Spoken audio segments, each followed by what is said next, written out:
السلام علیکم ناظرین، الحجاز دعاخانہ کے پلیٹ فارم سے میں ہوں آپ کا طبیب حکیم میاں محمد افضل۔ پیارے نبی صلی اللہ علیہ وآلہ وسلم کا فرمان ہے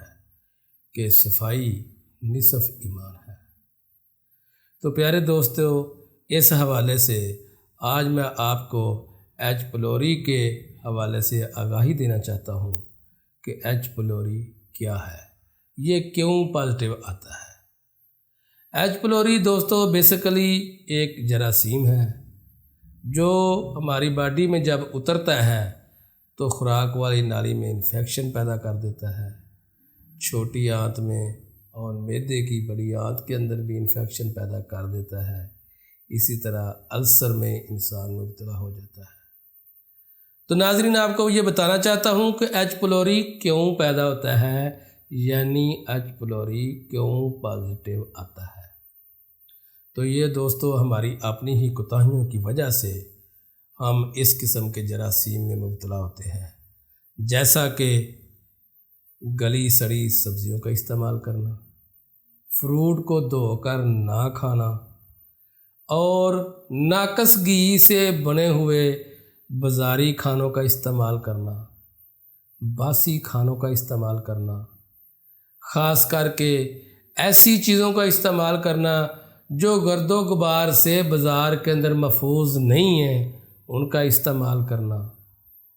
اور گھر کی صفائی اچھے طریقے سے نہ کرنا، خاص کر کے کچن کی صفائی نہ رکھنا،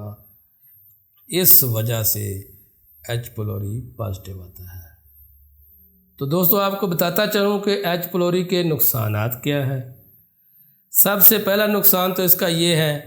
کہ بھوک ہی نہیں لگتی، پیٹ کے اندر گیس سری تیزابیت کا رہنا، پیٹ کے اندر مروڑ پڑنا، پیٹ کے اندر درد کا مسلسل رہنا، آہستہ آہستہ انسان کا وزن کم ہوتا جاتا ہے اور انسان کو چکر آنے شروع ہو جاتے ہیں۔ تو دوستو، جب اس طرح کی کنڈیشن پیدا ہو تو آپ فوری ایچ پلوری کا ٹیسٹ کرائیں اور اپنی رپورٹس کے ہمراہ الحجاز دعاخانہ پر تشریف لائیں، چونکہ ایچ پلوری کے بچاؤ کے لیے الحجاز دعاخانہ نے بہترین اور کامیاب ایلو ویرا اور شہد سے ملے مرکبات تیار کیے ہیں۔ تو ناظرین، اپنی رپورٹس کے ہمراہ الحجاز دعاخانہ پر تشریف لائیں، اللہ کے فضل و کرم سے انشاءاللہ کامیاب اور تسلی بخش علاج ہوگا۔ تو ناظرین، ہماری ویڈیو کو لائک اور سبسکرائب کرتے رہیں، انشاءاللہ آپ کو صحت کے حوالے سے معلومات فراہم کرتے رہیں گے تاکہ عوام الناس کو صحت کے حوالے سے آگاہی ہوتی رہے۔ اب تک کے لیے اجازت چاہتا ہوں، اللہ حافظ۔